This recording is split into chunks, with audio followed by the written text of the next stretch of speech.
Assalamualaikum warahmatullahi wabarakatuh. Perkenalkan nama saya Septinio Cahyo. Saya mahasiswa Rek B S1 Teknik Sipil Program Studi Teknik Sipil Universitas Widya Tama akan memaparkan terkait manajemen kontrak yang menjadi tugas akhir maupun syarat kelulusan mata kuliah manajemen kontrak eh, yang diampu oleh Bapak Haryanto Zaidulfa STMT.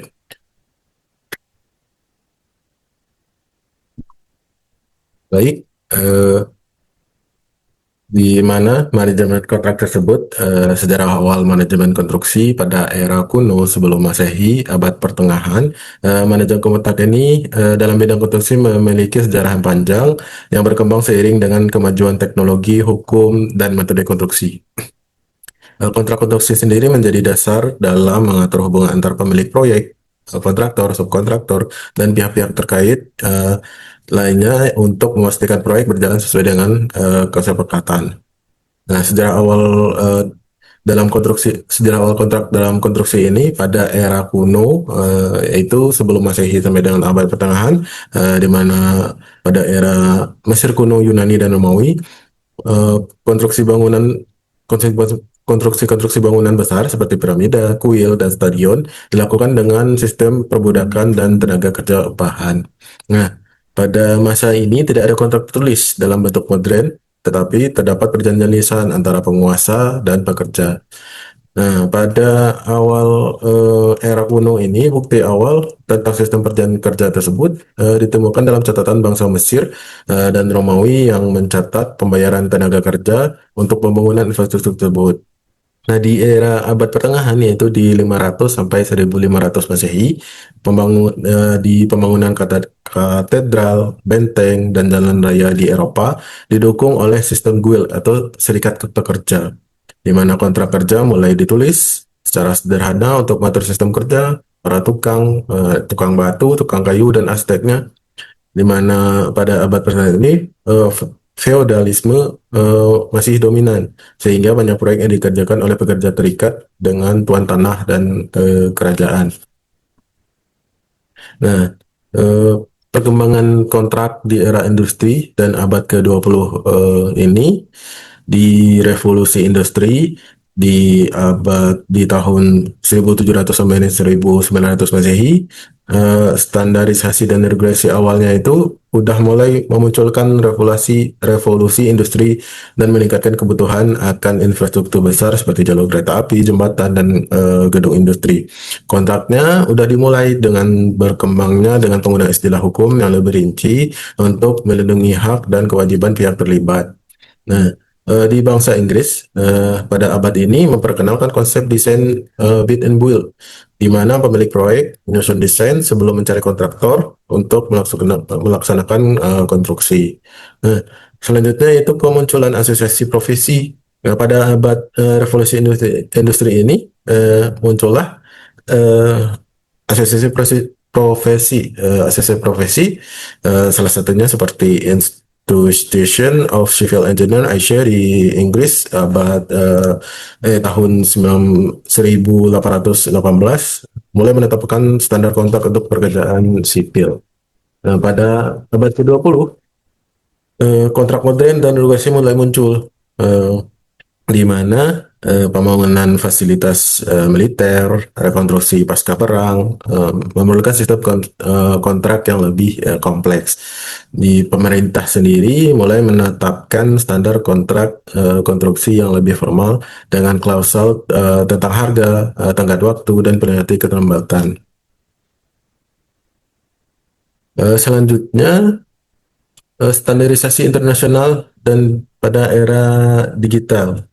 Nah, em, munculnya munculnya standarisasi di kontrak konstruksi di era digital dan internasional ini tuh awalnya itu adanya standarisasi FIDIC. FIDIC itu singkatan dari International Federation of Consultant Engineering, itu tahun 1913. Mulai mengembangkan standar kontrak konstruksi internasional, terus mulai kontrak berbasis lump sum dan unit price menjadi populer dalam proyek-proyek besar. Terus pada era 1950 sampai dengan 1990, komputerisasi dan manajemen kontrak diciptakan. Kontrak konstruksi semakin terdokumentasi dengan penggunaan komputer untuk membuat jadwal proyek dan estimasi biaya. Metode EPC, Engineering Procurement and Contraction, dan turnkey kontrak mulai berkembang. Nah, pada era digital, di kontrak konstruksi di era 2000 sampai dengan sekarang, pemanfaatan digital sangat dipakai, di mana kontrak elektronik dan sistem manajemen proyek berbasis cloud mulai menggantikan dokumen-dokumen fisik. Nah, software seperti Building Information Modeling (BIM) digunakan untuk menyusun kontrak berbasis data konstruksi yang akurat. Nah, eh, regulasi kontrak modern ini, pemerintah di berbagai negara menerapkan regulasi yang ketat untuk mencegah sengketa kontrak dan meningkatkan transparansi. Munculnya model public-private partnership (PPP) dalam proyek-proyek besar seperti jalan tol, pelabuhan, bandara, di mana public private partnership ini suatu kolaborasi antara pemerintah dengan private investment selama berjalannya proyek. Nah, selanjutnya yaitu definisi singkat pemahaman terkait kontrak dan tujuan manajemen kontrak.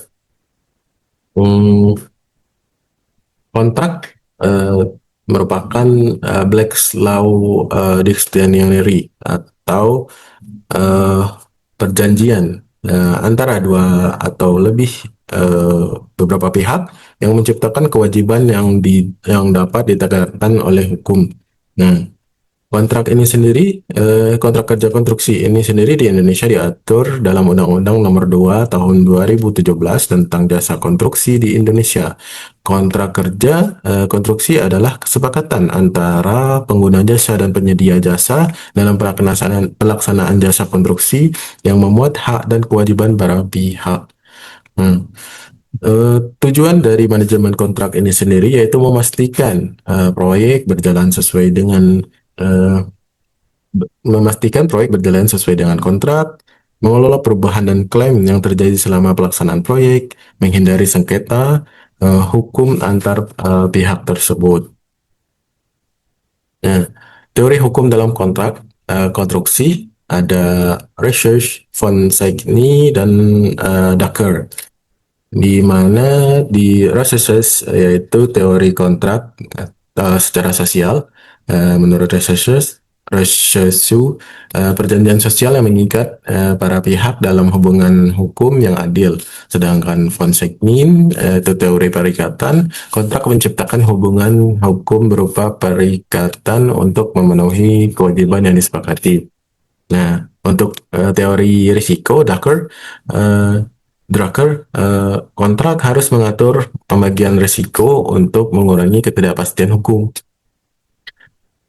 Selanjutnya, teori manajemen kontrak dalam kontrak konstruksi ada tiga, yaitu yang pertama teori kontrak sosial, di mana teori kontrak sosial ini social contract theory menurut Jean Jacques Rescue, di mana kontrak dalam konstruksi adalah perjanjian sosial yang mengikat para pihak dalam hubungan hukum yang adil. Teori perikatan, kontrak menciptakan hubungan hukum berupa perikatan yang mengikat para pihak untuk memenuhi kewajiban yang disepakati. Teori risiko, kontrak konstruksi harus mengatur pembagian risiko antara pemilik proyek dan kontrak untuk mengurangi ketidakpastian hukum. Nah, teori manajemen kontrak dalam kontrak konstruksi ada tiga, di mana yang pertama yaitu teori manajemen proyek, Project Management Theory, PMI, Project Management Institute, mengatur perencanaan, pelaksanaan, dan pengendalian proyek berbasis kontrak untuk mencapai efisiensi kerja. Yang kedua yaitu ada teori agensi teori. Ini diterapkan oleh Jensen and McLean pada tahun 1976. Eh, Teori agensi yaitu hubungan antara pemilik proyek, prinsipal, dan kontraktor sebagai agen harus diatur dengan baik dalam kontrak untuk menjaga moral hazard dan advance selection. Yang ketiga yaitu teori transaksi biaya. Nah, ini dicetuskan oleh Oliver Williamson pada tahun 1979. Kontrak harus disusun secara efisien untuk mengurangi biaya transaksi dan risiko hukum yang tidak perlu. Nah, cakupan hukum konstruksi di Indonesia. Nah, eh, regulasi hukum regulasi hukum konstruksi di Indonesia, yaitu hukum konstruksi didefinisikan sebagai cabang hukum yang mengatur segala aspek yang berkaitan dengan proses perencanaan, pelaksanaan, hingga penyelesaian proyek konstruksi. Hukum ini mencakup berbagai regulasi yang berkaitan dengan kontrak kerja, izin pembangunan, standar keselamatan, kewajiban para pihak yang terlibat, serta penyelesaian sengketa. Nah, dalam konteks Indonesia, hukum konstruksi merupakan gabungan dari beberapa bidang hukum, seperti hukum perdata, hukum administrasi negara, eh, hukum ketenagakerjaan, dan hukum lingkungan. Oleh karena itu, aspek hukum konstruksi tidak hanya melibatkan hubungan antar individu atau badan usaha, tetapi juga aturan-aturan ditetapkan oleh negara, di mana contohnya hukum perdata itu mengatur kontrak dan hubungan hukum antar pihak dalam proyek. Nah, hukum administrasi negara mengatur izin, regulasi pemerintah, dan pengawasan konstruksi. Hukum pidana mengatur sanksi atas pelanggaran dalam sektor konstruksi, dan terakhir hukum lingkungan mengatur aspek lingkungan dalam pembangunan proyek. Nah, di Indonesia sendiri, eh, hukum konstruksi memiliki gabungan mencakup antar kontrak kerja, izin, pembangunan, standar keselamatan, kewajiban pihak, dan penyelesaian sengketa. Nah, di Indonesia hukum konstruksi diatur oleh berbagai undang-undang pemerintah dan regulasi lainnya, di antaranya yang seperti tadi Undang-Undang Nomor 2 Tahun 2017 tentang jasa konstruksi, PP, Peraturan Pemerintah Nomor 22 Tahun 2020 tentang pelaksanaan Undang-Undang Jasa Konstruksi, Undang-Undang Nomor 11 Tahun 2020 tentang Cipta Kerja. Nah, di mana kalau yang Undang-Undang Nomor 2 Tahun 2017 itu mengatur menyelenggarakan jasa konstruksi, mewajibkan setiap penyedia jasa konstruksi memiliki sertifikat dan izin usaha, dan mengatur tentang hak dan kewajiban pengguna jasa serta penyedia jasa. Sedangkan PP Nomor 22 Tahun 2020 tadi mengatur mekanisme pelaksanaan Undang-Undang Jasa Konstruksi, termasuk kewajiban tenaga kerja konstruksi untuk memiliki sertifikat keahlian. Nah, Undang-Undang Nomor 11 Tahun 2020 tentang Cipta Kerja mengubah beberapa ketentuan dalam Undang-Undang Jasa Konstruksi untuk penyederhanaan perizinan.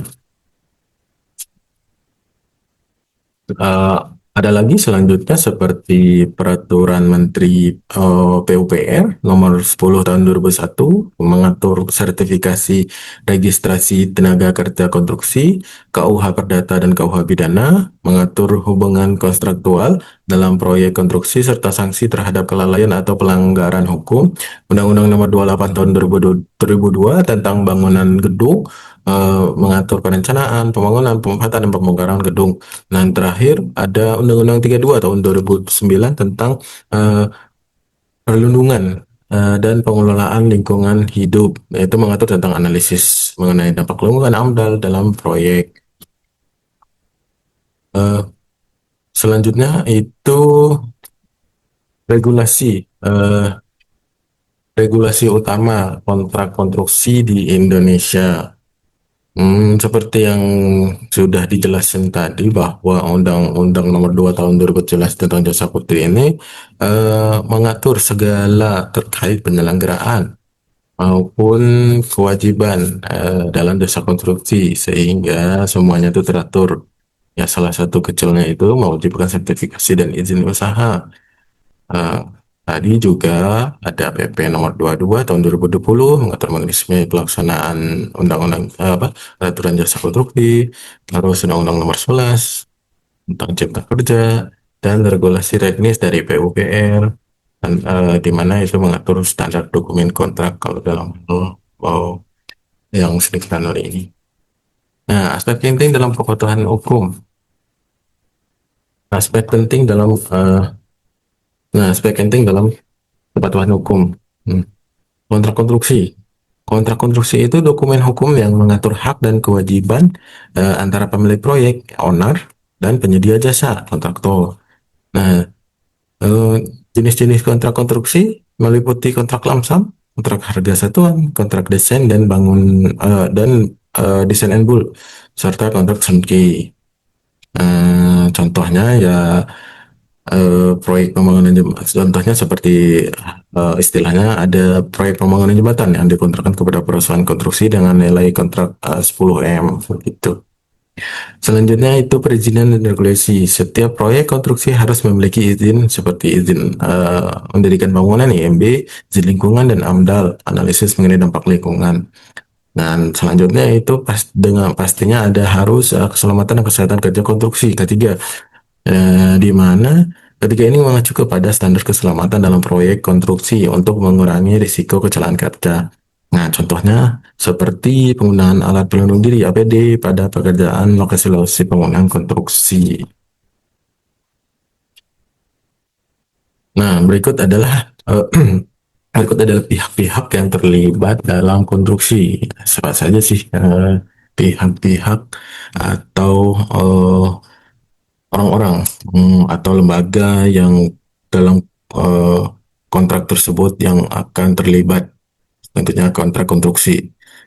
Ada yang pertama yaitu adanya tentu saja pemilik owner.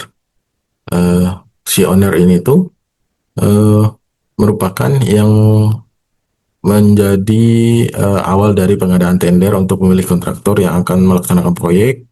Terus dia yang menyediakan anggaran dan membayar kontraktor sesuai kontrak. Terus dia yang memastikan proyek berjalan sesuai dengan perencanaan dan regulasi yang berlaku.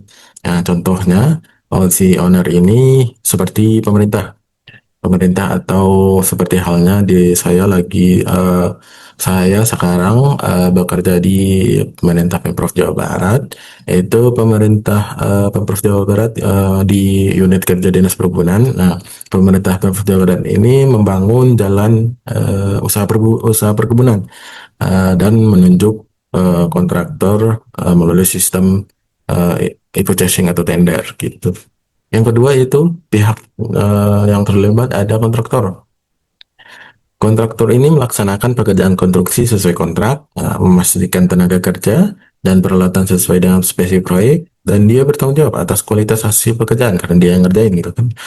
Contohnya kontraktor ini tuh, contohnya seperti tadi saya sebagai owner, pemerintah Pemprov Jawa Barat sebagai owner pasti mencari kontraktor yang akan mengerjakan.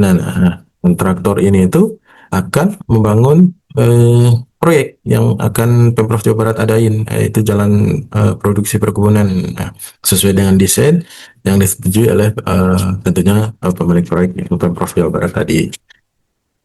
Nah, yang ketiga ada konsultan. Nah, konsultan ini tuh ada konsultan perencana atau konsultan pengawas dan konsultan pengawas.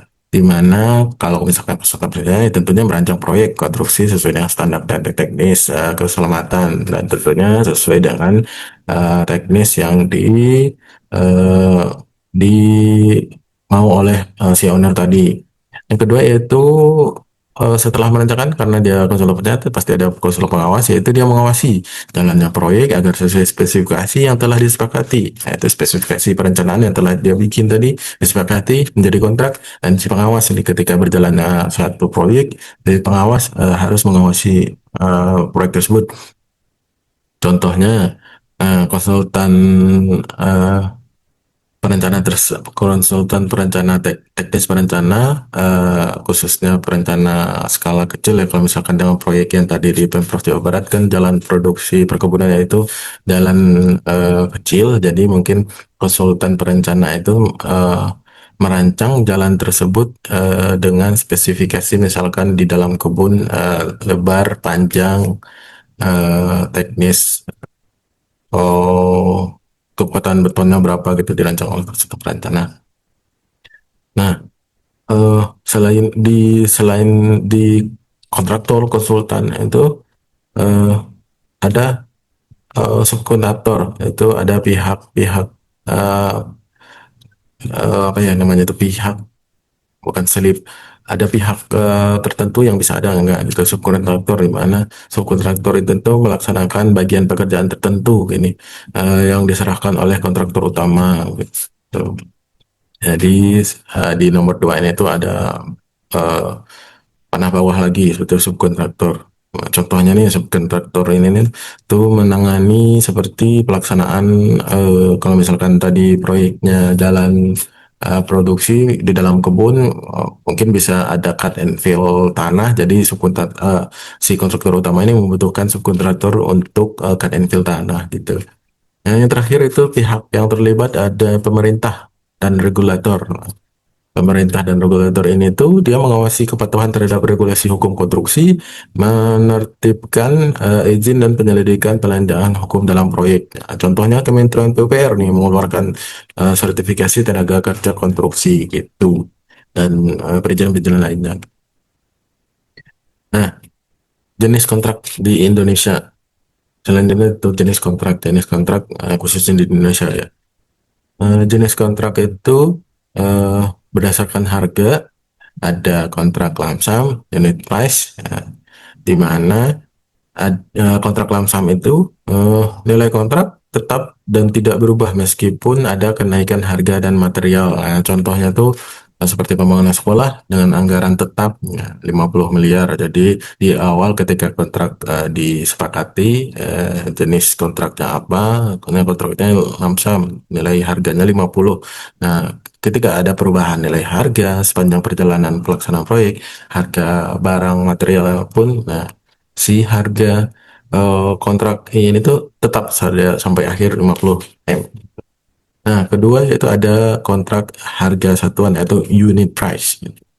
Di mana unit price ini kontrak yang dibayar berdasarkan volume pekerjaan yang telah selesai. Eh, Pembayaran unit price ini mempunyai keunggulan. Jadi si kontraktor lebih fleksibel jika terjadi perubahan volume. Cocok untuk kondisi lapangan yang belum dipahami.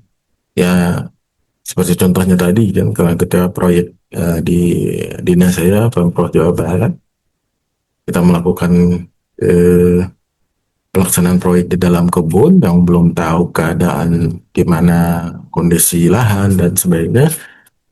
Unit price ini dipakai, jadi si kontraktor lebih fleksibel dan mungkin bisa lebih punya eh, apa keuntungan ketika terjadi perubahan gitu. Kedua yaitu jenis kontrak di Indonesia berdasarkan harga, ada kontrak cost plus fee. Eh, Kontrak cost plus fee ini tuh biaya tambah keuntungan atau biaya tambah keuntungan. Mana pemilik proyek menanggung seluruh biaya proyek ditambahkan fee atau margin keuntungan untuk kontraktor. Nah, keuntungannya seperti fleksibel menangani perubahan desain, mengurangi risiko terhadap kenaikan harga material, sama seperti yang tadi ya, sama seperti harga satuan.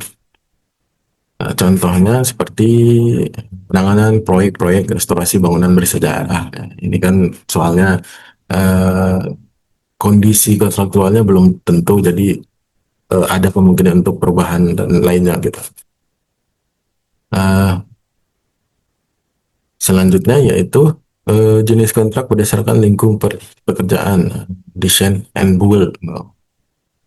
Itu kontrak desain and build itu tuh kontraktor bertanggung jawab atas perencanaan sekaligus pembangunan proyek. Jadi kontraktor ini tuh yang merancang sekaligus yang melaksanakan proyek tersebut. Contohnya ini eh, pengembangan properti, menyerahkan pengembangan properti di misalkan renov ruang kelas ataupun renov rumah pribadi lah ya. Jadi si kontraktor ini tuh dia ngedesain sendiri langsung dengan si owner, dan langsung setelah kesepakatan langsung pembangunan gitu, dengan satu kontraktor. Eh, yang kedua yaitu ada kontrak EPC, Engineering Procurement and Construction. Ini kontraktor bertanggung jawab atas desain, pengadaan material, dan konstruksi. Jadi semuanya di kontraktor. Jadi ini tuh cocok untuk kontraktor yang berskala besar dan membutuhkan teknologi tinggi gitu. Jadi biasanya FPG. Yang ketiga itu ada kontrak turnkey. Kontrak turnkey ini kontraktor mengerjakan proyek dari awal hingga siap digunakan oleh proyek. Berarti kontrak dari awal hingga akhir. Jadi si kontraktor ini itu dari awal hingga akhir sampai serah terima, eh, dan serah telah terima ya gitu.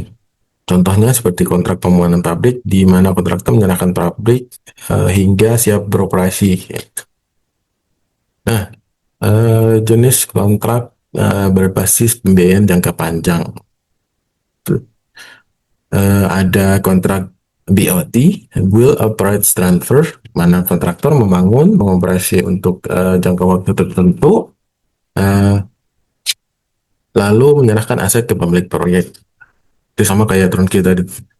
Contohnya seperti jalan tol dan pemanggil listrik swasta IPP. Kedua yaitu kontrak FIDIC, International Federation of Consultant Engineers, yang mana standar internasional yang digunakan dalam proyek besar. Contohnya Red Book, desain oleh pemilik, Yellow Book, desain konstruksi oleh kontraktor. Nah, selanjutnya yaitu eh, tahapan pengadaan pekerjaan konstruksi.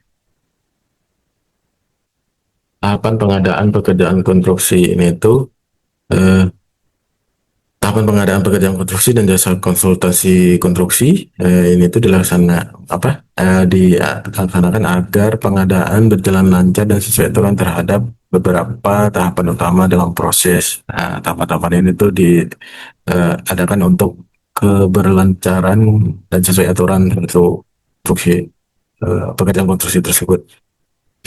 Di mana yang pertama yaitu ada perencanaan pengadaan. Perencanaan pengadaannya itu identifikasi kebutuhan proyek. Nah, misal pembangunan jembatan, gedung, sekolah, gitu. Sistem drainase. Jadi identifikasi kebutuhan si proyeknya apa nih? Penyusunan anggaran dan sumber pendanaan. Nah, penetapan metode pemilihan, penyedia jasa. Contoh penetapan pemilihan itu ada tender terbuka, seleksi langsung, penunjukan langsung, tender tertutup, dan lainnya. Nah, yang kedua yaitu persiapan pengadaan. Persiapan pengadaan itu penyusunan dokumen pemilihan penyedia jasa, itu persiapan dopil, dokumen pemilihan, persiapan dokumen lelang, dan lainnya. Itu. Selanjutnya itu pengumuman pelelangan atau seleksi penyedia jasa konsultasi. Nah, selanjutnya itu evaluasi, administrasi, dan teknis, dan harga penawaran. Nah, kalau di persiapan pengadaan ini tuh contohnya di aspek pemerintahan seperti yang saya alami, contohnya penyusunan dokumen pemilihan penyedia jasa ini dilakukan oleh si pemilik proyek atau Pemprov, dan di pengumuman pelelangan seleksi penyedia jasa ini dilakukan oleh ada eh, pihak eh, penyedia pengadaan di Pemprov itu seperti pejabat pengadaan, dia yang melakukan, terus dievaluasi oleh dia, evaluasi administrasi, teknis, dan harga penawaran sebelum dilakukan seleksi pengadaan.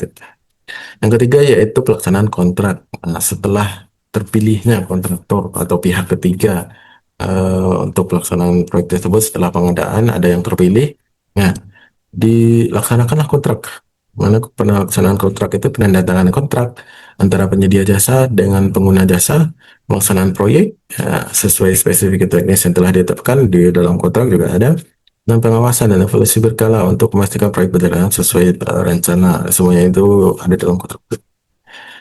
Yang terakhir itu penyelesaian dan serah terima pekerjaan. Nah, serah terima dan penyelesaian dan serah terima pekerjaan itu ada pemeriksaan akhir hasil pekerjaan konstruksi, serah terima pekerjaan pertama, dan akhir ada eh, provisional handover PHO dan final handover FAO. Nah, terus pasti ada evaluasi pasca proyek untuk memastikan pekerjaan memenuhi standar mutu yang ditentukan. Nah, eh, selanjutnya itu eh, metode pemilihan penyedia jasa konstruksi.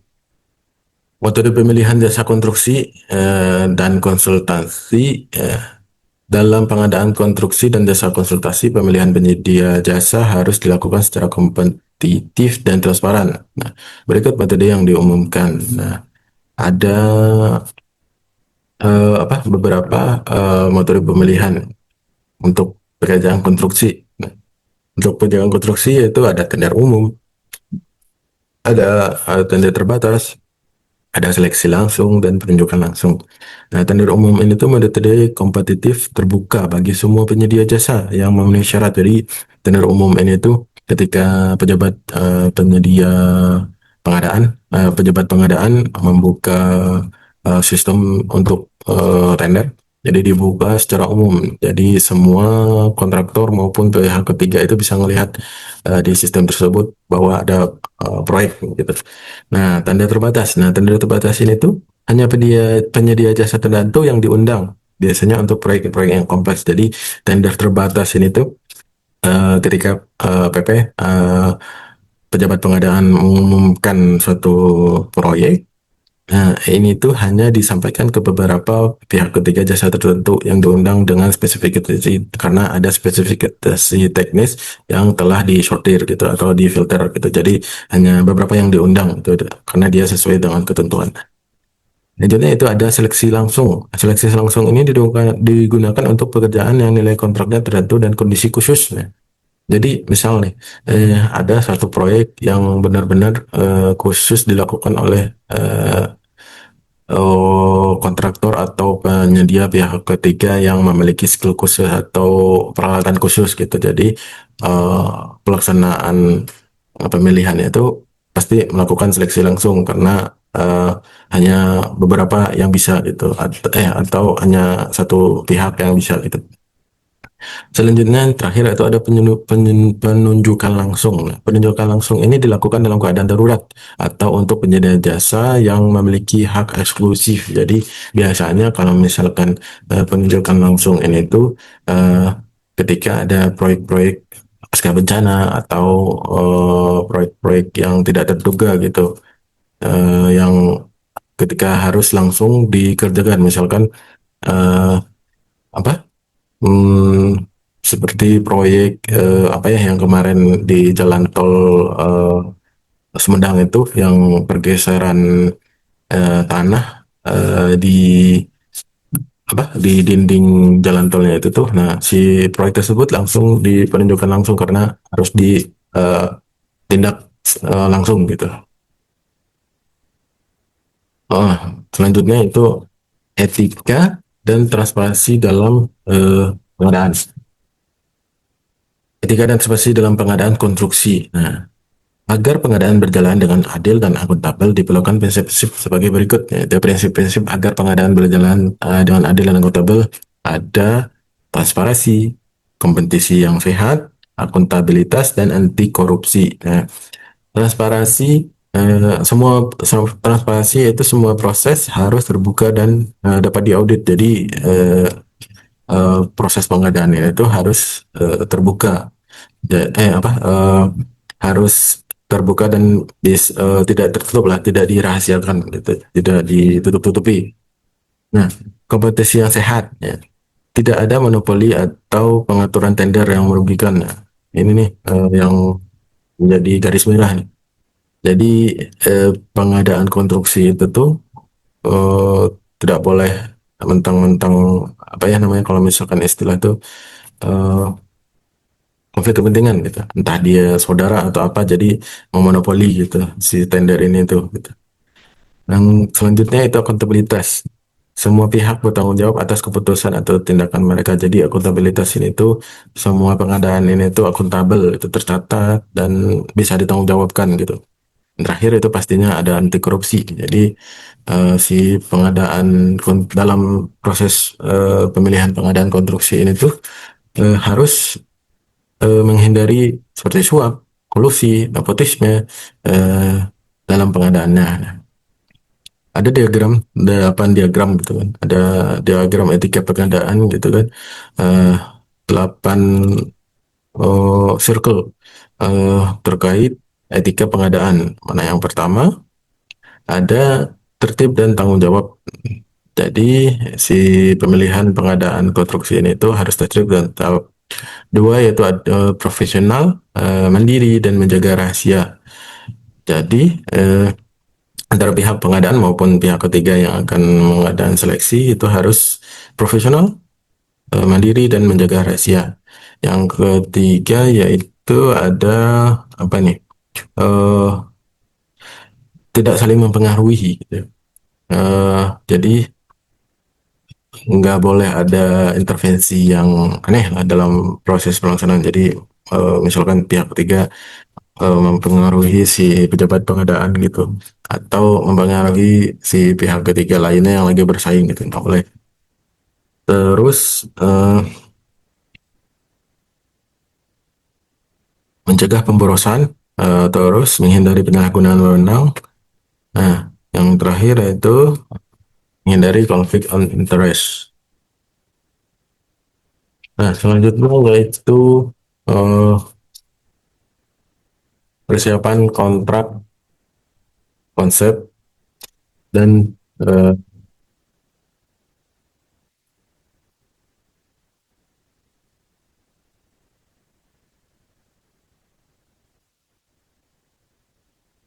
selanjutnya itu persiapan kontrak dan konsep dan tujuan.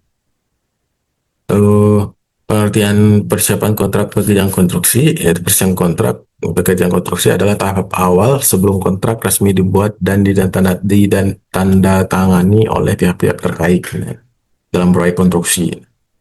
Persiapan ini mencakup berbagai aspek teknis, hukum, administrasi, dan finansial untuk memastikan bahwa kontrak yang dibuat sesuai dengan kebutuhan proyek dan aturan yang berlaku.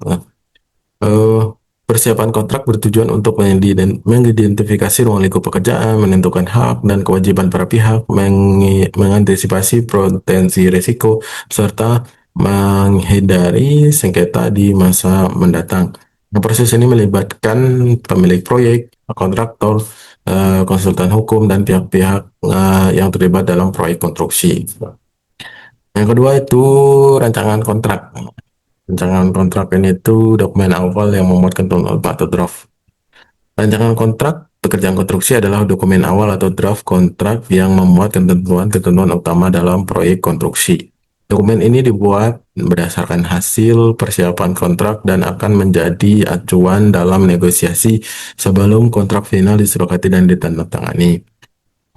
Rancangan kontrak harus mencakup aspek hukum yang jelas, spesifikasi teknis, jadwal proyek, metode pembayaran, dan hasil-hasil lain yang berkaitan dengan pelaksanaan pekerjaan konstruksi. Tujuan utama dari tujuan persiapan dan rancangan kontrak pekerjaan konstruksi itu yang pertama mencegah sengketa dan konflik. Nah, dengan menyusun kontrak yang jelas, lengkap, risiko perselisihan antar pemilik proyek dan kontraktor pasti akan diminimalkan. Memastikan kepatuhan hukum, kontrak harus sesuai dengan regulasi yang berlaku, seperti Undang-Undang Jasa Konstruksi dan standar teknis lainnya yang udah disebutkan tadi. Terus menjamin hak dan kewajiban para pihak. Semua hak dan kewajiban antara pemilik proyek, kontraktor, dan pihak terkait lainnya ditetapkan secara tertulis. Terus menentukan cakupan pekerjaan secara jelas. Rincian mengenai pekerjaan, spesifik teknis, dan jadwal harus disusun secara terperinci untuk menghindari ambiguitas. Menyediakan dasar hukum untuk penyelesaian sengketa. Jika terjadi perselisihan, kontrak dapat menjadi acuan utama dalam menyelesaikannya melalui mediasi, arbitrase, dan jalur hukum lainnya. Nah, selanjutnya yaitu contoh. Berikut adalah contoh-contoh struktur rancangan kontrak gitu. Jadi misalkan eh, sebuah proyek pembangunan gedung perkantoran akan dilaksanakan, maka langkah-langkah untuk persiapan kontrak sebagai berikut. Ya. Jadi contoh struktur rancangan kontrak ini sebelum langkah-langkah persiapan seperti identifikasi kebutuhan dan lingkungan proyek, penentuan tim penyusun kontrak, pemilihan kontraktor, penyusun dokumen kontrak awal, evaluasi dan negosiasi. Nah, contohnya seperti ini. Ada eh, para pihak yang terlibat dalam proyek satu proyek itu, misalkan ada proyek pekerjaan konstruksi pembangunan gedung perkantoran gitu. Nah, para pihak yang terlibat, misalkan si pemilik proyek ada dari kantor PT apa, itu PT XYZ, dan si kontraktor yang terlibat ada PT ABC gitu. Nah, selanjutnya itu ruang lingkup pekerjaan dalam rancangan kontrak ini seperti pembangunan gedung perkantoran itu 10 lantai dengan spesifikasi sesuai gambar dan RAB gitu. Nah, selanjutnya jangka waktu pekerjaan. Nah, di ruang lingkup itu ada jangka waktu pekerjaan, misalkan si durasi proyek itu harus seperti durasi proyek senilai 12 bulan atau 1 tahun sejak tanggal kontrak ditandatangani atau sejak surat perintah mulai kerja gitu. Nah, yang ketiga itu nilai kontrak dan cara pembayaran. Nah, nilai total pembayaran dalam termin berdasarkan progres. Misalnya, si nilai kontraknya 50 M. Nah, pembayaran dilakukan dengan 5 termin berdasarkan progres pekerjaan. Selanjutnya itu hak dan kewajiban para pihak. Hak dan kewajiban para pihak seperti pemilik proyek wajib menyediakan lahan dan izin yang diperlukan oleh si pihak kontraktor. Nah, kontraktor wajib melaksanakan pekerjaan sesuai spesifik teknis dan jadwal yang telah disepakati dalam kontrak tersebut. Ya. Terus jaminan dan penalti. Hmm. Jaminan dan penalti ini kontraktor harus menyediakan jaminan pelaksanaan sebesar 5% dari nilai kontrak. Nah, jika terjadi keterlambatan, kontraktor dikenakan denda 1% dari nilai kontrak per minggu keterlambatan. Di rancangan kontrak tertulis juga. Dan penyelesaian sengketa. Di rancangan kontrak penyelesaian sengketa jika terjadi sengketa, penyelesaian akan dilakukan melalui arbitrase di Badan Arbitrase Konstruksi Indonesia atau BAKI.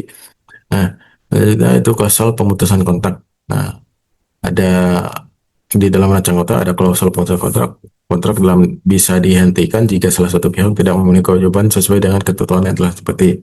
Terakhir yaitu penandatangan kontrak, tanda tangan kontrak. Kontrak ditandatangani oleh kedua belah pihak dan memiliki kekuatan hukum yang mengikat. Gitu. Persiapan dan rancang kontrak pekerjaan konstruksi adalah tahapan yang penting untuk memastikan proyek berjalan sesuai rencana, menghindari sengketa, serta melindungi hak dan kewajiban semua pihak yang terlibat. Penyusunan kontrak yang baik untuk membantu kelancaran proyek dan menciptakan kepastian hukum dalam pelaksanaannya. Nah, dokumen pendukung kontrak yang komprehensif. Dokumen kontrak selain isi kontrak utama ada beberapa dokumen yang harus disertakan agar kontrak lebih jelas dan mengikat secara hukum. Secara garis besar, dokumen pendukung kontrak yang komprehensif itu yang wajib pasti tentunya ada gambar teknis, spesifikasi teknis, rencana anggaran, RB, jadwal pelaksanaan, time schedule, uh, untuk kurva S. Legalitas, dokumen legalitas, surat jaminan, pelaksanaan, uang muka, dan lainnya. Dokumen penyelesaian, BAST, berita acara serah terima pekerjaan, eh, dan lainnya. Nah, contohnya nih, seperti yang wajib, gitu kan. Gambar teknis. Gambar teknis itu engineer drawing, berisi rencana arsitek, struktur, mechanical, electrical, dan lainnya yang menjadi dasar pembangunan. Eh, spesifikasi teknis itu berisikan rincian material dan metode kerja yang digunakan dalam suatu proyek. Terus ada RAB, rencana anggaran biaya, di mana perhitungan biaya konstruksi yang mencakup bahan, tenaga kerja, alat, dan biaya lainnya. Nah, terus ada jadwal pelaksanaan atau time schedule, di mana waktu pengerjaan proyek, termasuk tahapan-tahapan utama, eh, dan batas waktu penyelesaian. Terus ada jaminan dan asuransi. seperti jaminan pelaksanaan, jaminan uang muka, asuransi pekerjaan, konstruksi untuk perlindungan terhadap risiko mungkin yang mungkin terjadi gitu. Terus BAST, nah BAST ini dokumentasi yang menyatakan pekerjaan telah selesai gitu, dan diserah terimakan kepada pemilik.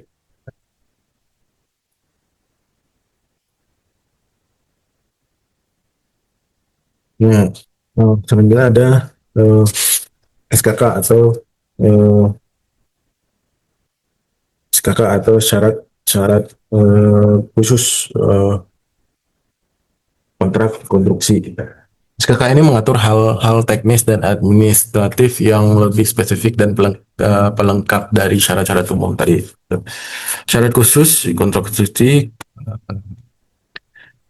ketentuan yang mengatur hal-hal teknis dan administratif yang lebih spesifik, rinci, dan bersifat pelengkap dari syarat-syarat umum kontrak. Syarat khusus ini disusun untuk menyesuaikan kebutuhan proyek tertentu dan memberikan penjabaran lebih lanjut terhadap klausul-klausul dari kontrak umum. Nah, penjelasan lengkap terhadap syarat-syarat khusus kontrak konstruksi seperti ada ruang lingkup pekerjaan, ya, di mana menjelaskan jenis pekerjaan yang harus dilakukan oleh kontraktor, batasan pekerjaan, serta hal-hal yang termasuk dan tidak termasuk dalam proyek. Contohnya, kontraktor wajib melaksanakan pekerjaan pembangunan gedung 4 lantai, lengkap dengan sistem instalasi listrik, sanitasi, dan finishing interior sesuai gambar kerja dan spesifikasi teknis. Nah, terus ada waktu pelaksanaan dan jadwal. Nah, eh, waktu pelaksanaan jadwal ini menentukan waktu mulai, jangka waktu pelaksanaan, serta tanggal penyelesaian proyek termasuk ketentuan mengenai keterlambatan atau penalti atau percepatan. Nah, contohnya pekerjaan harus diselesaikan dalam waktu 180 hari kalender sejak tanggal 5 hari kerja. Setiap hari keterlambatan dikenakan denda sebesar 0,1% dari nilai kontrak. Nah, cara pembayaran. Cara pembayarannya itu mengatur skema pembayaran yang bisa berbentuk termin atau bertahap. Pembayaran eh, berdasarkan progres. Contohnya seperti eh, pembayaran dilakukan dalam 4 termin masing-masing sebesar 25% dari nilai kontrak. Setelah pekerjaan mencapai 25, 50, 75, dan 100. Mutu dan spesifikasi teknis itu menjelaskan standar kualitas material dan pekerjaan yang harus dipenuhi sesuai dengan gambar dan dokumen teknis. Contohnya nih, seluruh pekerjaan beton bertulang harus menggunakan mutu beton K300 dan dikerjakan sesuai SNI 2847 2019. Nah, tenaga kerja dan keselamatan menentukan penun- menentukan tanggung jawab kontraktor dalam menyediakan tenaga kerja K3. Nah, contohnya kontraktor wajib menyediakan petugas ketiga bersertifikat selama pelaksanaan pekerjaan dan memastikan seluruh pekerjaan sesuai memakai APD. Perubahan pekerjaan atau variasi itu mengatur produk jika ada pekerjaan tambah kurang selama pelaksanaan proyek dan termasuk dokumen persetujuan atau revisi. Nah, contohnya setiap proyek pekerjaan tambahan harus mendapatkan persetujuan balik dari PPK sebelum eh, sebelum dilaksanakan dan dinilai melalui adendum kontralik. Nah, meningkatkan perubahan dan adendum kontrak. Perubahan dan adendum kontrak. Perubahan dan adendum kontrak merupakan hal yang umum terjadi dalam pelaksanaan.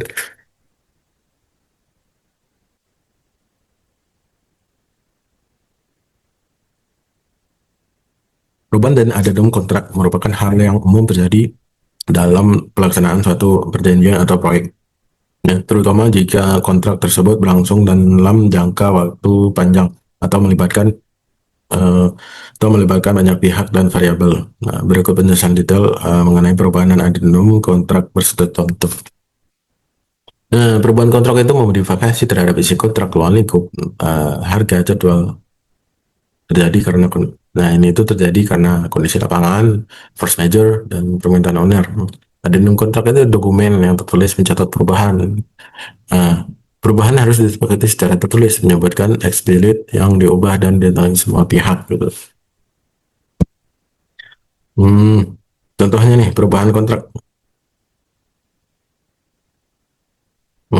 Isi perubahannya itu bisa perubahan ruang lingkup, tadi kan sudah disebutkan, perubahan harga, jadwal pelaksanaan, syarat pembayaran, dan perubahan tanggung jawab para pihak.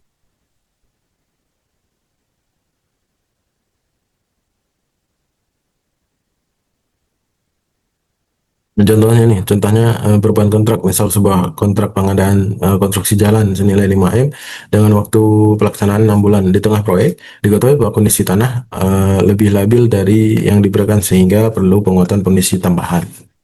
Nah, eh, addendum kontrak. Nah, addendum kontrak contohnya nih, misalnya dalam kontrak jasa konsultan IT tidak disebutkan secara spesifik materi pembayaran, kemudian disepakati bahwa pembayaran akan dilakukan dalam 3 tahap.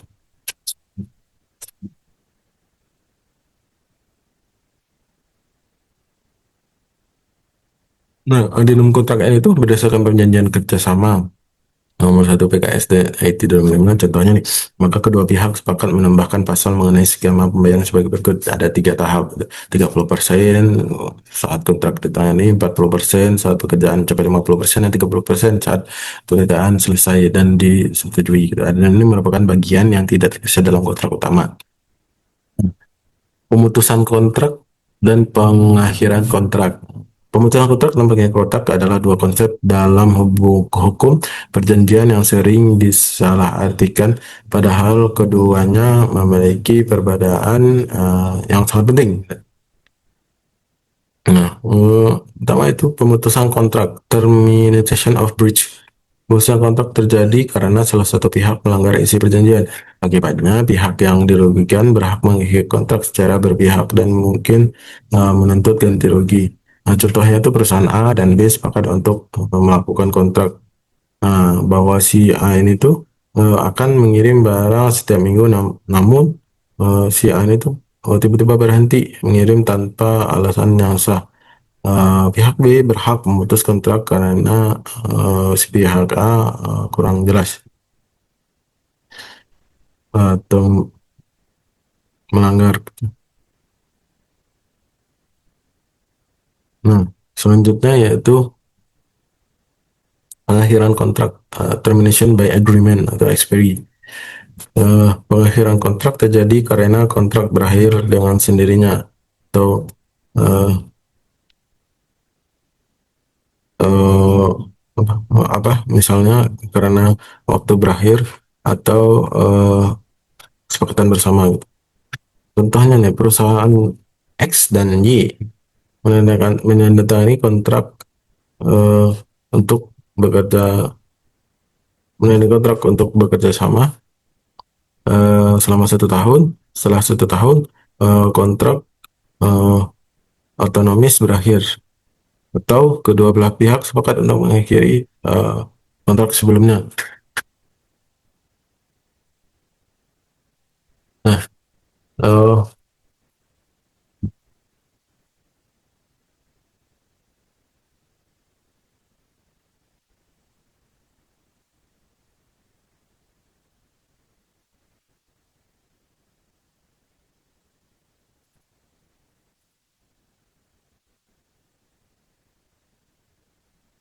selanjutnya yaitu negosiasi kontrak atau konstruksi. Nah, di pihak owner, sebagai owner, negosiasi kontrak konstruksi ini itu terkait negosiasi kontrak konstruksi proyek yang sangat efektif meliputi itu persiapan matang mengenai kontrak secara mendalam, menetapkan tujuan yang jelas, mengidentifikasi win-win solution, eh, men- mempersiapkan penawaran balasan gitu. Nah, contohnya pihak owner negosiasi sebelum pelaksanaan kontrak itu persiapan matang, melakukan riset, eh, eh, sebelum negosiasi itu persiapan matang, pemilihan dasar kontrak, kumpulan data, daftar pemeriksaan,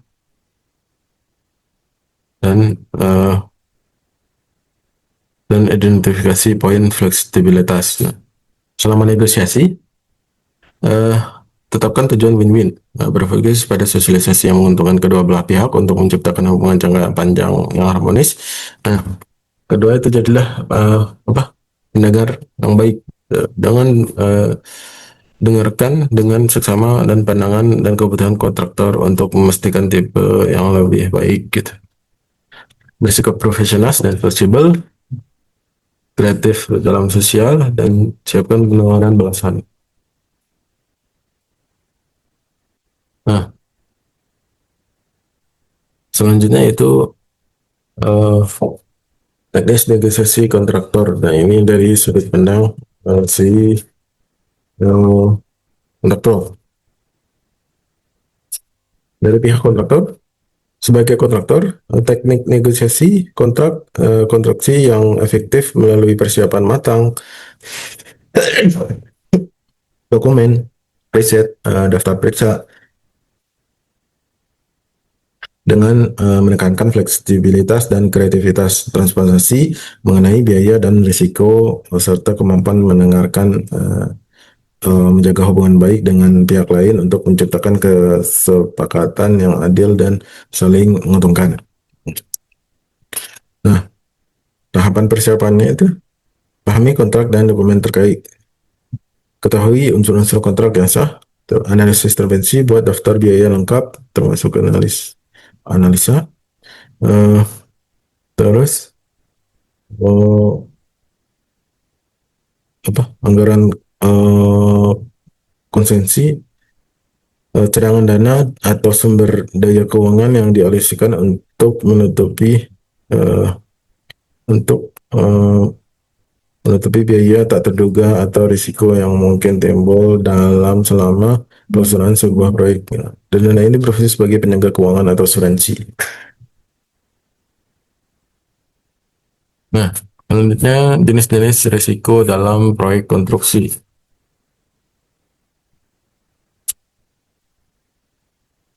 Jenis-jenis risiko dalam proyek konstruksi.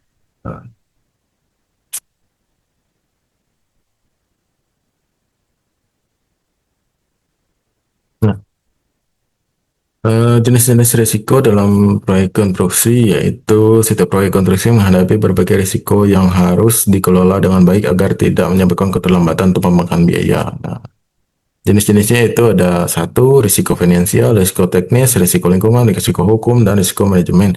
Di mana risiko finansial yaitu kenaikan harga material, perubahan nilai tukar, eh, maka takut itu risiko.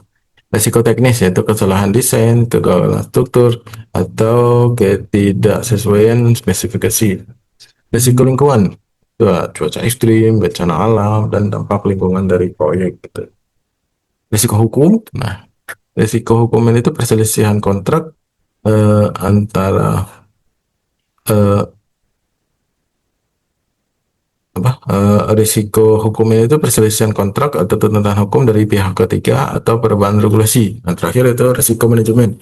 Nah, kurangnya koordinasi antar tim, proyek, atau tenaga kerja yang tidak kompeten. Nah, strategi mengelola risiko konstruksi. Pertama itu identifikasi risiko sejak awal. Untuk memitigasi kita harus mengidentifikasi risiko sejak awal, membuat perencanaan kontingensi gitu. Nah, membuat perencanaan kontingensi, di mana penyediaan eh, di mana penyediaan cadangan anggaran dan rencana darurat untuk mengatasi masalah yang muncul. Tuh. Eh, Terus menggunakan asuransi proyek itu melindungi proyek dari risiko keuangan akibat kecelakaan benda atau kegagalan konstruksi. Nah, asuransi proyek melindungi dari risiko keuangan akibat kecelakaan bencana dan kegagalan konstruksi. Nah, ISO 31001 itu standar internasional untuk mengidentifikasi, menganalisis, mengevaluasi, dan eh, mengelola risiko secara efektif. Manajemen risiko 31.000. ISO 31001 ini adalah suatu standar internasional yang menyediakan prinsip eh, dan pedoman untuk manajemen risiko. Eh, ISO 31000 ini itu standar yang dibuat oleh International Organization for Standardization ISO atau eh, dikembangkan oleh Civic tadi. Standar ini merupakan konsep. Standar ini memberikan prinsip, kerangka kerja dan proses untuk manajemen risiko. Tujuannya adalah untuk membangun organisasi, mengelola risiko cedera, eh, mengurangi risiko,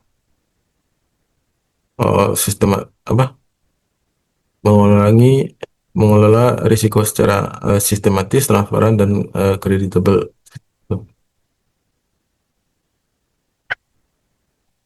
Nah, prinsip untuk ISO 31001 ini itu prinsip utamanya itu menciptakan dan perlindungan nilai terintegrasi dalam proses organisasi bagian dari pengambilan keputusan. Nah, aspek lainnya ini menangani ketidakpastian sistematis dan tepat waktu berbasis informasi terbaik, mempertimbangkan faktor budaya dan manusia. Nah, hukum dan sengketa dalam hukum.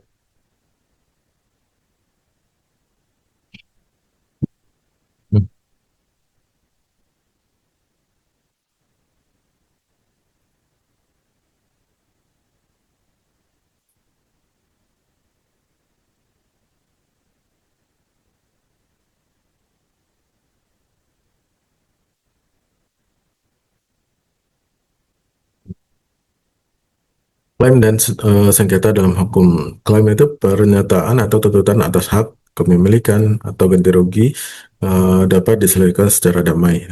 Sengketa itu perselisihan atau konflik antara dua pihak yang atau lebih yang terkait klaim tertentu yang belum dapat diselesaikan karena ini sering butuh proses. Nah, perbedaan klaim adalah tuntutan awal, sedangkan sengketa adalah perselisihan atas klaim yang sudah ditolak. Yaitu tren masa depan konstruksi dan berkelanjutan. Eh, Pengadaan konstruksi berbasis ESG, Environmental, Social, and Government. Nah, saat ini banyak proyek konstruksi mulai menerapkan prinsip ESG, lingkungan, sosial, tata kelola perusahaan untuk menciptakan pembangunan yang berkelanjutan dan bertanggung jawab. Nah, aspek ESG dalam konstruksi ini itu environmental atau lingkungan, penggunaan material ramah lingkungan, efisien energi, dan pengolahan limbah konstruksi. Nah, sosial, memastikan keselamatan kerja, keterlibatan masyarakat lokal, dan dampak sosial proyek. Nah, government, nah tata kelola perusahaan, ya, transparansi dalam proses pengadaan dan kepatuhan terhadap regulasi dan praktik bisnis etis. Nah, contohnya nih, implementasi ESG dalam pengadaan konstruksi. Ada green building, proyek gedung dengan sertifikasi ramah lingkungan seperti EDGGI dan atau LEED. Terus ada tenaga kerja lokal, memberdayakan pekerja dari masyarakat sekitar proyek. Terus zero waste construction. Nah, mengurangi limbah dan daur ulang material konstruksi gitu. Eh, Terus pengaruh kebijakan pemerintah dan regulasi terbaru. Nih, kebijakan pemerintah sangat mempengaruhi proses pengadaan konstruksi, terutama dalam hal perizinan, persyaratan teknis, dan sistem pembiayaan. Beberapa regulasi terbaru itu eh, Peraturan Presiden Nomor 12 Tahun 2021 tentang pengadaan barang jasa pemerintahan, Undang-Undang Cipta Kerja Nomor 11 Tahun 2020, Peraturan Menteri PUPR Nomor 8 Tahun 2022. Nah, dengan memahami regulasi ini, kontraktor dan konsultan dapat memastikan proyeknya sesuai aturan dan bebas dari masalah hukum. Nah, peran stakeholder dalam pengadaan konstruksi, berarti banyak pihak terlibat dalam proses pengadaan konstruksi, masing-masing punya peran sendiri. Nah, stakeholdernya itu seperti yang di awal itu seperti yang di awal udah disampaikan bahwa ada eh, pemerintah, kontraktor, konsultan, dan masyarakat atau lembaga keuangan. Nah, mereka itu punya parameter sendiri. Nah, contohnya pemerintah. Pemerintah ini menyusun regulasi, menyediakan anggaran, dan melakukan pengawasan proyek. Nah, kontraktor ini melaksanakan proyek. Nah, konsultan ini memberikan layanan perencanaan, desain, manajemen proyek. Nah, masyarakat ini memberikan masukan dan mengawasi dampak proyek terhadap lingkungan sekitar mereka. Nah, lembaga keuangan memberikan pendanaan, investasi dalam infrastruktur. Nah, kolaborasi yang baik antar semua stakeholder ini sangat penting agar proyek berjalan dengan sukses dan sesuai target. Nah, eh, tren masa depan dalam pengadaan konstruksi ini tuh dengan perkembangan zaman ada beberapa tren yang kian semakin mempengaruhi industri konstruksi. Contohnya itu ada konstruksi modular atau fabrikasi. Nah, bangunan dibuat dalam bentuk modular di pabrik gitu, menghemat waktu, bisa menghemat waktu. Nah, contohnya nih seperti kemarin pembangunan rumah sakit modular saat pandemi COVID gitu kan. Terus ada otomasi. Nah, otomasi dan konstruksi berbasis AI gitu kan. Contohnya seperti penggunaan drone untuk survei dan pemantauan proyek secara real time gitu. AI membantu perencanaan gitu kan. Ada robot konstruksi bisa menggantikan pekerjaan manusia gitu. Terus ada material yang inovatifnya. Contohnya seperti beton ramah lingkungan eh, menggunakan bahan-bahan limbah industri yang mengurangi emisi karbon gitu. Self-heating concrete, beton yang dapat memperbaiki ratakan sendiri gitu, dengan bantuan bakteri khusus. Nah, ada 3D printing atau KFC. Nah, itu konstruksi yang dicetak gitu kan, dengan material tertentu gitu, dengan 3D. Nah, dengan mengikuti tren ini, industri konstruksi bisa menjadi lebih efisien, berkelanjutan, dan inovatif. Nah, terakhir, sebelum penutup, saya akan memberikan contoh atau apa? Saya akan memaparkan sedikit contoh-contoh kontrak di konsultan, konsultan perencanaan. Di sini di dokumen kontrak ini itu tertera ada judul kontrak, yaitu penyusunan dokumen perencanaan jalan proyek perkebunan di Kabupaten Bandung, Bandung Barat, Subang, dan Cianjur gitu. Di sini tuh terinformasikan di dokumen awalnya terinformasikan eh, program-program atau kegiatan atau base data anggaran dari pemerintah itu. Terus ada pagunya, ada nilai si kontrak, ada nama pihak ketiga si konsultan yang melaksanakan penyusunan dokumen apa si konsultan pihak ketiganya, ada nama kontraknya, ada tanggal kontraknya, ada nilainya, terus ada schedule-nya, ada waktu timeline-nya. Eh, terus, nah, berikut di dalam kontrak itu sendiri ada beberapa bagian. Yang pertama ada SPK, surat perintah kerja gitu. Di SPK ini tuh tercantum eh, semua informasi informasi kontrak antara pihak owner dan pihak konsultan. Ada nomor, ada tanggal. Ya, ada pejabat penerang kontrak, ini selaku owner. Eh, Kebetulan ini di lingkup Dinas Perkebunan. Terus ada pihak penyedianya, eh, ada informasi nama, jabatan, dan lainnya. Terus ada eh, karena ini melalui proses pengadaan langsung yang dilakukan di eh, SPSE, jadi di sini tercantum juga nomor dan tanggal surat undangan pengadaan langsung. Jadi pihak apa karena ini pengadaan langsung dan tertentu, jadi eh, pejabat pengadaan eh, mengundang si konsultan ini untuk melaksanakan pengadaan.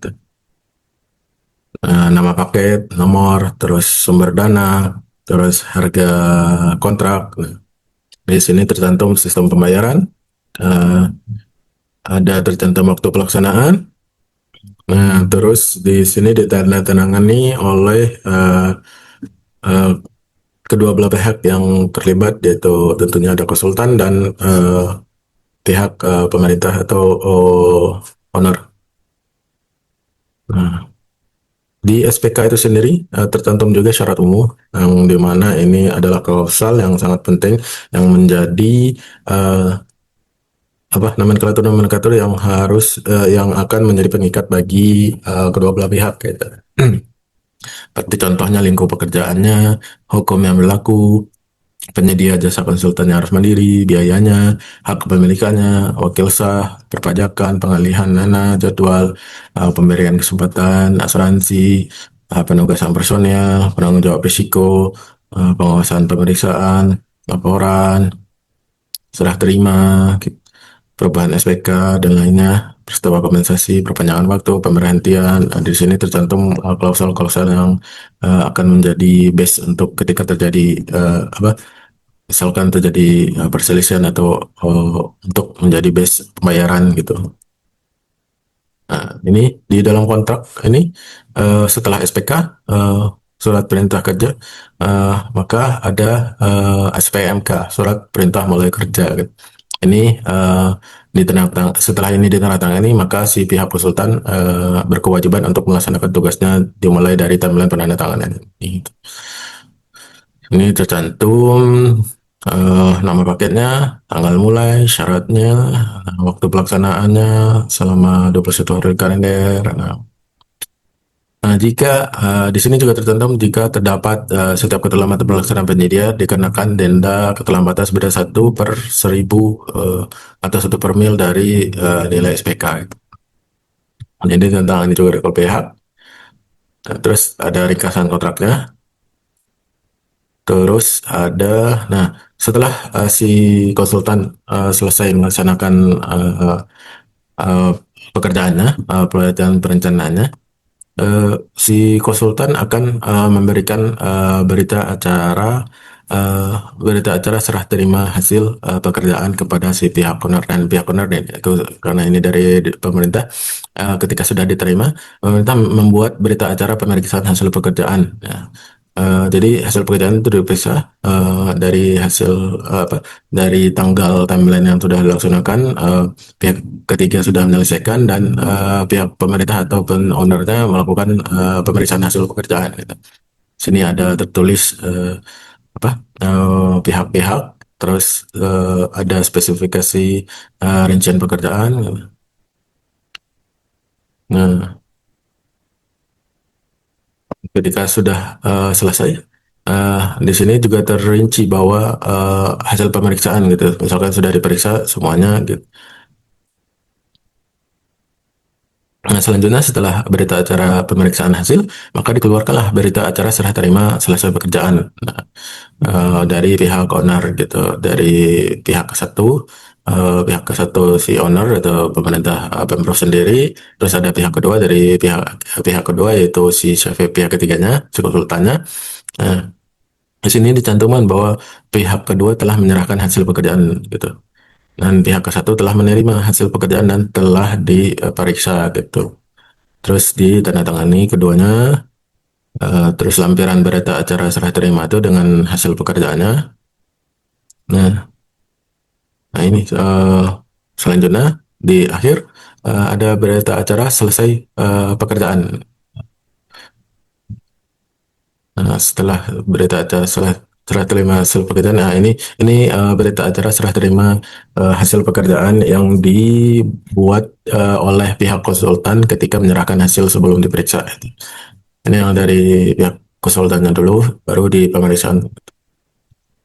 Nah, itu untuk contoh dari dokumen kontrak jasa konsultan konsultasi. Nah, sekarang dokumen kontrak. Nah, ini sekarang dokumen kontrak untuk jasa konstruksinya, jasa konstruksi eh, pelaksanaan konstruksinya. Di halaman awal, si dokumen kontrak itu menginformasikan semua terkait pelaksanaan konstruksinya, itu dicantumkan dalam SPK, sama seperti yang jasa konsultasi tadi. Jadi di SPK ini tercantum nomor, tanggal, pihak yang terlibat, gitu. Ada si owner, pihak ketiganya, gitu. Terus nama apa, proyek pengadaannya, terus ada karena ini melalui SPSE, terus ada nomor undangan pengadaan langsungnya, terus ada apa, nomor berita hasil hasil pengadaan langsungnya, ya, ada sumber dana, masa pelaksanaan pekerjaan, masa pemeliharaan, karena ini konstruksi, jadi ada masa pemeliharaan pekerjaan. Terus jenis kontraknya, jenis kontraknya harga satuan, jadi setiap per volume. Hmm. Terus dokumen kontrak ini apa aja, gitu. Jadi dokumen kontrak itu di sini tertentu ada jika ada dendum, gitu kan. Berarti nggak ada dendum, tapi karena di sini nggak ada, berarti cuma SPK. Ada surat penawaran, syarat umum SPK, gambaran, spesifikasi teknis, daftar keluaran, dokumen lainnya, gitu. Harga kontrak di sini tercantum.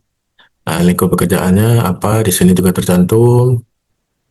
Sistem pembayarannya gimana, di sini juga tercantum. Besaran uang mukanya di sini tercantum. Nah, karena ini dokumen harga satuan, jadi tidak apa proyeknya jenisnya harga satuan, jadi tidak pakai uang muka. Terus fasilitasnya di sini apa, terus ditandatangani oleh kedua belah pihak gitu. Nah, di sini klausel-klausel terkait kontraknya yang harus dipahami dan menjadi dasar ketika terjadi sanksi ataupun apa pembayaran dan lainnya gitu. Terus,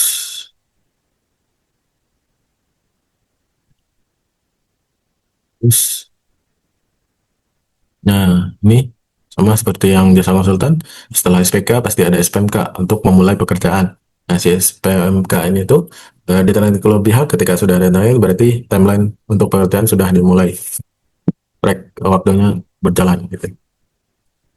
Dan nama proyek, tanggal, syarat-syarat, waktu, sama seperti tadi denda jika ada keterlambatan. Tangannya kedua pihak. Ringkasan kontraknya seperti ini untuk perjanjian. Terus, nah, ketika pekerjaan sudah selesai, beres, seperti halnya tadi, jasa konsultan, eh, si kontraktor akan memberikan berita acara eh, penyerahan hasil dan si owner akan memberikan berita acara pemeriksaan ketika setelah diperiksa. Jadi diperiksa dulu sama owner. Terus setelah pemeriksaan beres, checklist semua tidak sesuai spesifikasi, maka pihak owner mengeluarkan berita acara serah terima selesai pekerjaan. Terus dengan ada lampiran spesifikasi pekerjaan yang dilakukan. Terakhir, sebelum pembayaran, ketika pihak konsultan mengajukan permohonan pembayaran dan kwitansi, pihak owner mengeluarkan berita serah terima pekerjaan. Jadi si konsultan ini udah nyerahin pekerjaannya ke eh, owner. Jadi sudah bisa dikeluarkan pembayaran gitu. Basically. Nah, ini ketika si konsultan kontraktor udah beres, nah dia ngeluarin surat berita acara terima pekerjaan ini bahwa menandakan dia udah selesai mengerjakan spesifikasinya. Nah, setelah BAST tadi selesai, si pihak kontraktor melakukan permohonan pembayaran. Jadi, nah, base-nya ini baru dikeluarin BAST untuk pembayaran tadi.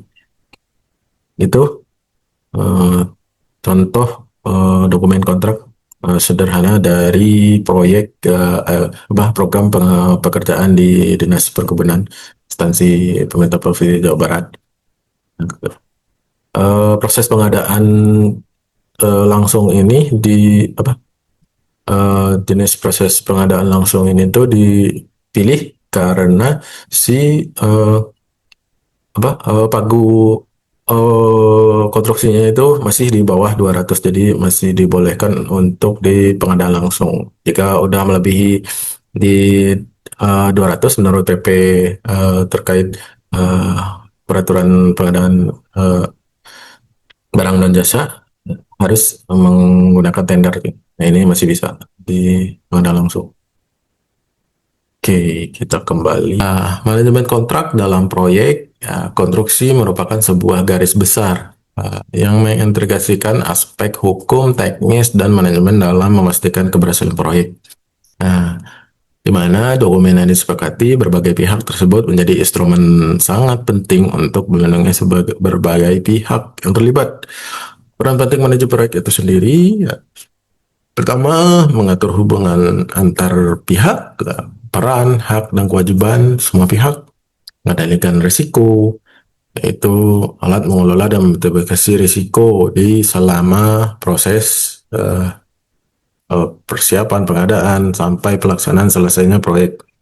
Terus menghindari sengketa. Nah, si kontrak ini tuh harus bisa sebagai alat dan alat untuk menyelesaikan perselisihan di mana si adendum dalam kontrak itu harus jelas.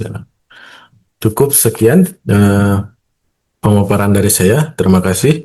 Atur nuhun. Semoga apa yang saya paparkan dapat diterima dengan baik. Apa yang saya paparkan dapat dipahami dengan jelas dan menjadi pemahaman pemahaman tersendiri bagi saya dan menjadi salah satu ketercapaian untuk pemahaman di mata kuliah manajemen konstruksi oleh Bapak Hardian Zuldaifar. Terima kasih, hatur nuhun. Assalamualaikum warahmatullahi wabarakatuh. Semoga bermanfaat untuk teman-teman.